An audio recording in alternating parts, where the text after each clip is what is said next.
What's up, everybody? Let's Talk Jets Radio. Hope you guys are all doing well, enjoying your weekend. Quick video here talking state of the Jets offense heading into the draft. Just going to go position by position and take a look at some spots and how the Jets can fulfill their remaining needs, not just through the draft, but also through free agency. You had Joe Douglas meet the media yesterday, and I'm going to be honest, I'm not taking away anything major from what he said 4 or 5 days before the draft. He's not giving away any secrets about the tight end position or Zach Wilson or anything like that. But starting at the quarterback position, and obviously having Aaron Rodgers back, that is everything. Now you have the vet with Tyrod Taylor as well. But the giant elephant in the room is still Zach Wilson. Clearly there's no takers for him. Maybe that changes after the draft, but I don't think there's any teams that are going to be willing to give up any picks for him this year. So will the Jets eventually swallow their pride as we get closer to training camp and release him? I think they will have to. They will need a third quarterback. I'm sure there's going to be some kind of plan in place to kind of limit Rodgers' reps early on. So your third guy, he may get a good amount of work with the twos. It wouldn't surprise me to see the Jets use one of their fourth-round picks or maybe a fifth-round pick on a quarterback. I don't think they would go round 3 or higher. Jordan Travis, that is my guy. FSU, would love to see him sit 2 or 3 years behind Aaron Rodgers. I don't think he would be there around 4 or 5, though. But a third quarterback is probably the only pick that I think I would use for somebody that is just going to be for the future. There would be zero expectations for this year. Almost every other pick, you kind of have to have that mindset of a win-now team, win-now contributor, somebody that can have some kind of role this year, whether it be on the field or even as a depth guy. You still have Tannehill, Hoyer, guys like that as free agents. Going to the running back position, and starting with Breece Hall, not only was it awesome that he returned on target last year, played the whole year, but he arguably got stronger as the year progressed. Just such a weapon out of the backfield.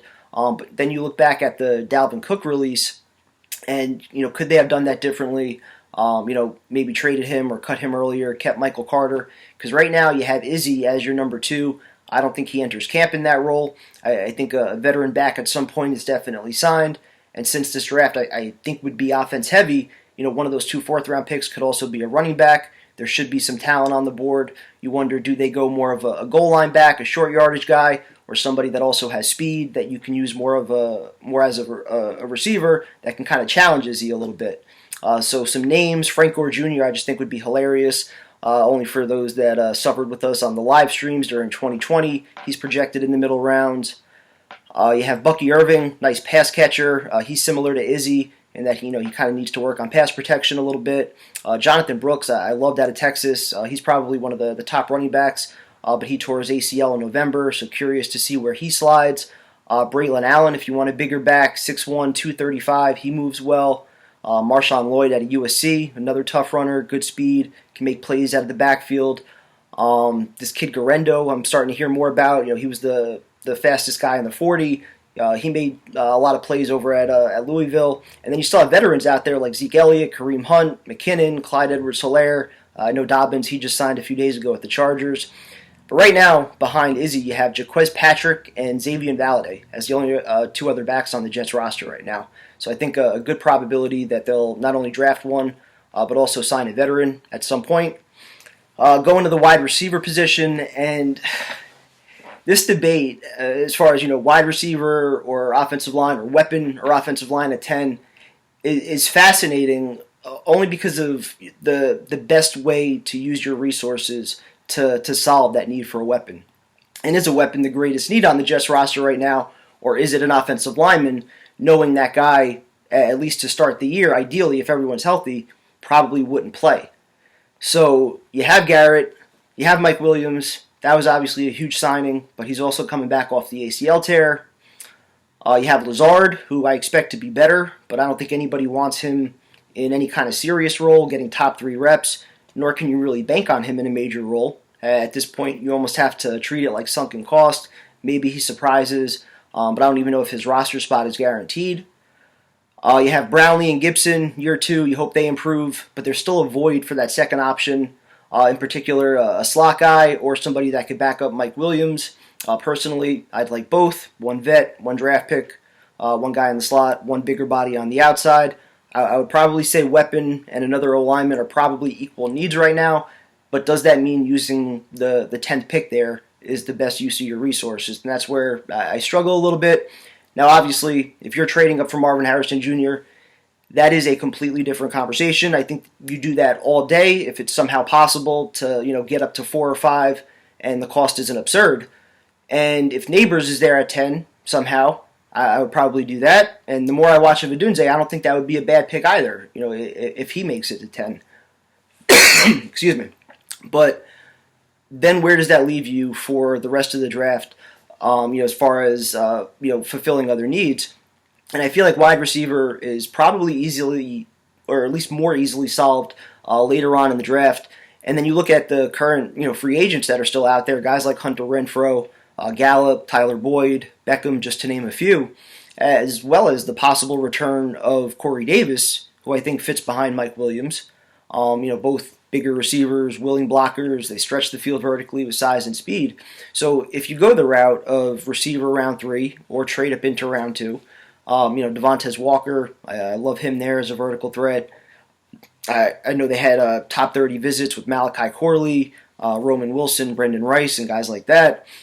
There's Xavier Leggett, Xavier Worthy, who had the fastest 40 time, Troy Franklin, Ladd McConkey. So a number of different routes that you could go in if you want your receiver in round 2 or round 3, and then you sign Corey Davis or another veteran, and that's a pretty good wide receiver room. So then you start saying, all right, well, what's the best way to solve, or what's the best way to go about using pick 10? So starting with tight end, the team obviously cut Uzomah.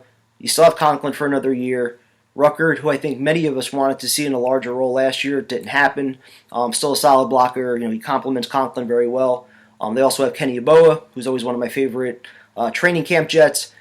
But the combo around tight end at 10 seems to center around whether or not a tight end would be more of a luxury that the Jets can afford right now.